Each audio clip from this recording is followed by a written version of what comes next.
جقلا سلام شیمی جان قربان، امیدوارم هر جا که ایسایید خوب و خوش و سلامت ببید. من آذیرشتیم، به آشپزخانه آذیرشتی خوش بمایید.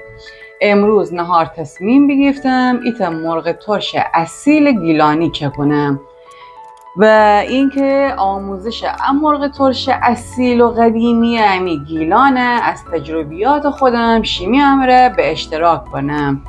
امیدوارم که تا آخر ویدیو مره همراهی بکنید تا بدونیم که مرغ ترش اصیل گیلانی چطوری چکده به شماره نگم که عجب چیزی بوستو بود. پس بشیم تا با هم آموزش مرغ ترش خوشمزه دنبال بکنیم. اول از همه نیاز داریم به ایبن پیاز که فرقی نکنه پیاز زرد بابا یا سفید.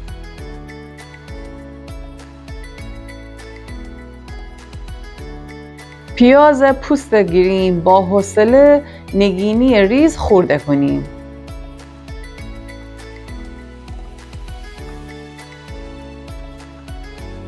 جاغلان حتویی که دنید سیر و پیاز از مواد اصلی امی غذاهای گیلانیه.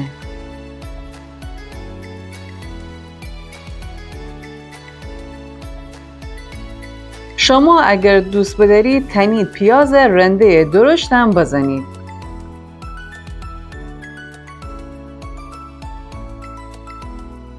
مرغ ترش ایتا از اصیل ترین غذاهای امی گیلانه که طرفدارای خاص خودشه داره.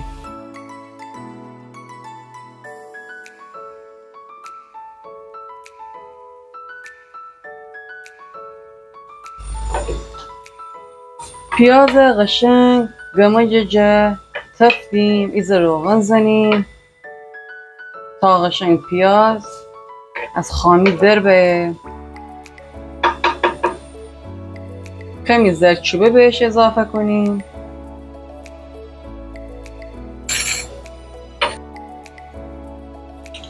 جاغلا مرغ ترش سیر داره، حتما باید چند تا حبه سیر بهش اضافه کنیم.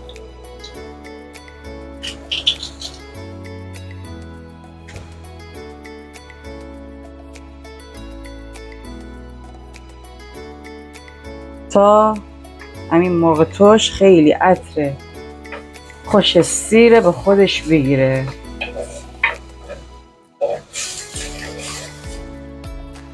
چند تا تیکه مرغ دارم بهش اضافه کنم. من از ران مرغ استفاده بکنم، شما تنید هم از ران هم از سینه مرغ استفاده بکنید، فرقی نکنه.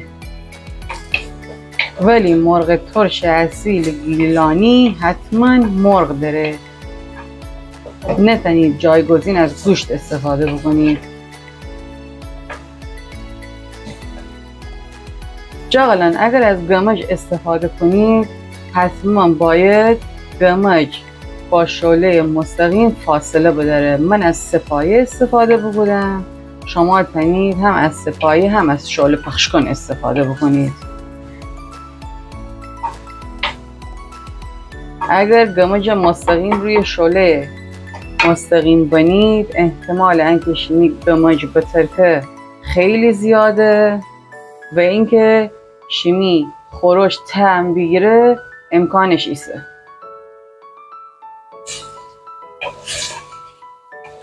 بعضیان سوال کنید چرا همه گمج جا غذا چه کنیم امی غذا تگیره؟ به خاطر اینکه از شعله مستقیم استفاده کنید.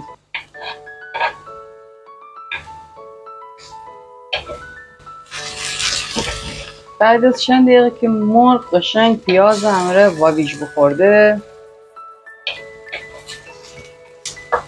ایت پیمانه لپه داشتیم که از شب قبل خیسه کدم، الان بهش اضافه کنم.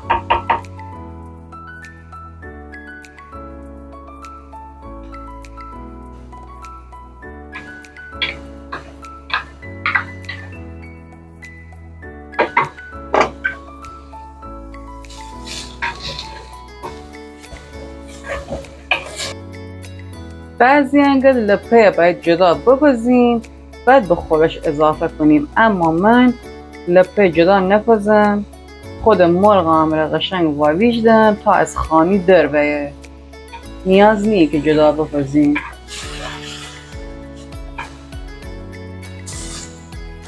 یک قاشق چایخوری پودر گیشنیز هم بهش اضافه کنیم. یک قاشق چایخوری نمک هم اضافه کنیم. البته نمک خودتان تنید اندازه بکنید. همین غذاهای گیلانی زیاد ادویه خاصی نره، با همین سیر و پیاز و ترشیجاتی که در همین خورشان استفاده کنیم، همین عطر و مزه خاصی به همین خورشای گیلانی ده. سبزی مرغ ترش من از قبل سرخ بودم آماده بودم. الان با لپو مرغ یک کم تفتم، بعد بهش آب جوش اضافه کنم. سبزی مرغ ترش شامل همه سبزیان ایسه بجز شملیله. چند تا سبزی معطر گیلانم که ازش استفاده کنیم، مثل چوچاق، خالواش و نعنا، که شما اگر نداشتید کنید از نعنای خشک هم استفاده بکنید. اما تمام خوشمزگی مرغ ترش به چوچاق و خالواش و نعنایه. شما اگر در شهرهای دیگری سعید و از سبزیجات معطر در دسترس ندارید، کنید از ریحان هم برای مرغ ترش استفاده بکنید.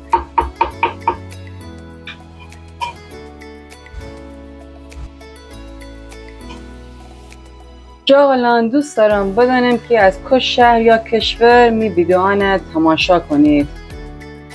لطفاً اگر آموزش غذای گیلانی خاصی مد نظر شما ایسه مرا کامنت بکنید. در اولین فرصت سعی کنم که آموزش شما را بانم. مرغ ترش اصیل گیلانی ایت از محبوب ترین خورش ها یعنی گیلانه، که حداقل اما خودمان ماهی 2 بار خورش چکنیم. بعد از اینکه قشنگ سبزی و مرغ و لپه همه با هم واویج بخورده، بهش آب جوشیده اضافه کنیم. جاغلان شما یاد بوه موقعی که از دمج استفاده کنید حتما باید شیمی آب جوشیده بوه که به خورش اضافه کنید، وگرنه ممکنه که شیمی دمج حرارت میانه به خاطر آب سرد اضافه کردن بترکه. ما الان آب جوش کتری داشتیم بهش اضافه کنم.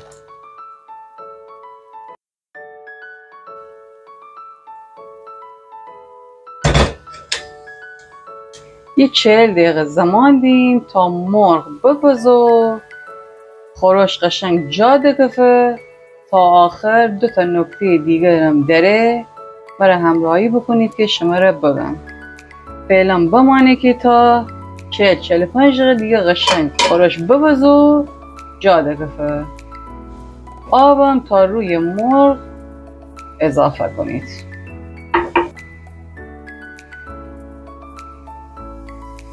به به عجب روغنی تابده.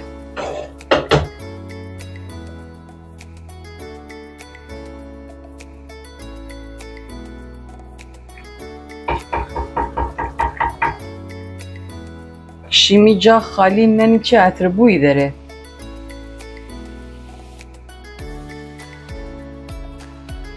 جاغلان اگر تا از ویدیو راضی بید لطفاً لایک و کامنت بکنید. شیمی نظرات مرا بنویسید. از من حمایت بکنید. مرا به شیمی دوستانم معرفی بکنید.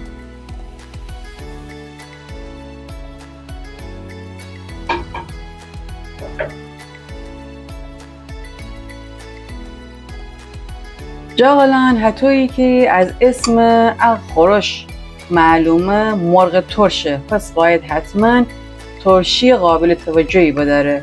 من از رب آلوچه استفاده کنم برای ترش کردنش. اگر که رب خیلی ترشه 1 قاشق کافیه. اگر نه شما تنید بیشتر بهش رب آلوچه بزنید. شرق گیلان معمولا بهش نارنج اضافه کند. گیلان میان بهش رب آلوچه یا رب انار اضافه کند. اما شما تنید از آب لیمو یا هر ترشی که با آب شیمی ذائقه از همون استفاده بکنید. من معمولا می خورشان میان از رب آلوچه یا رب انار استفاده کنم که از خودمان باغ آلوچه چینم و رب چکنم. بشه تا 20 دقیقه دیگر تا قشنگ امی مرغ بپزه و از ترشی به خورد مرغ باشه. تا ادامه کار. خب جغلا الان برای خوشمزه تر شدن مرغ ترش نیاز داریم که ایت قاشق نعنا و خالواش خشک ایز روغن جه تف بدیم. بعد به همی مرغ ترش اضافه کنیم. البته می سبزی نعنا و خالواش داشتیم، اما با این روش داغ زدن نعنا و خالواش یک عطر خوب و دلنشینی به همی خورشته.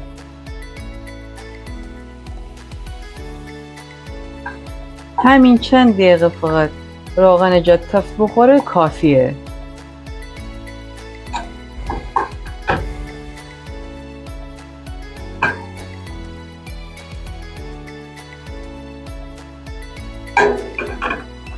به به عطر خوش نعنا خالواشم آزاده بسته.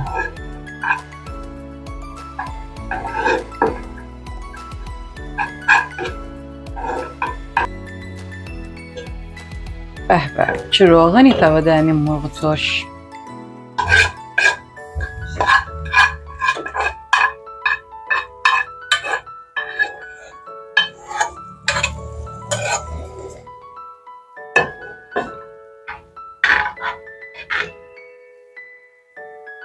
خب الان نیازی که 2 دانه تخم مرغم الک بزنیم و به همین مرغ ترش اضافه کنیم.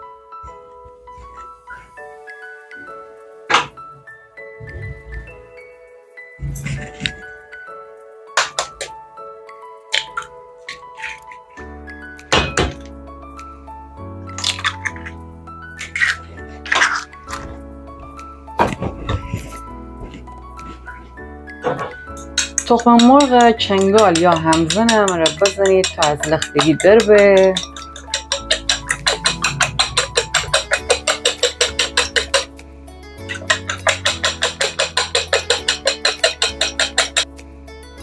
تخم مرغ به همین مرغ ترش اضافه کنیم. یه 10 دقیقه 1 ربع اجازه دیم تا تخم مرغ بپزه.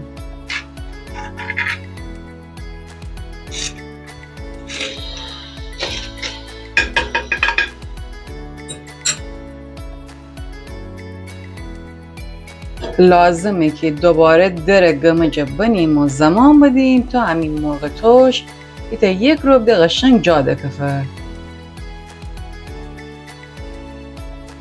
جاغلان اگر دوست بدارید تنید بهش فلفل هم زیاده کنید.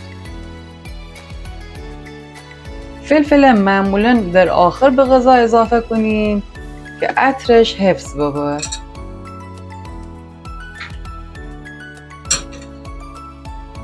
مرغ ترش معمولا کتپلاج نوش جان کند. امیدوارم که از این آموزش راضی ببید. شیمی جان بلند بیستر.